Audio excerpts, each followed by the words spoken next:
వస్తవు, బాధ్యతకు మారు పేరు అయినవు.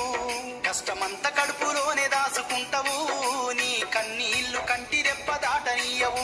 మేము ఒక్క పూట పస్తులున్న చూడలేవయ్యా, మేము ఒక్క పూట పస్తులున్న చూడలేవయ్యా. నువ్వు ఎన్ని పస్తులున్నవో చెప్పలేమయ్యా.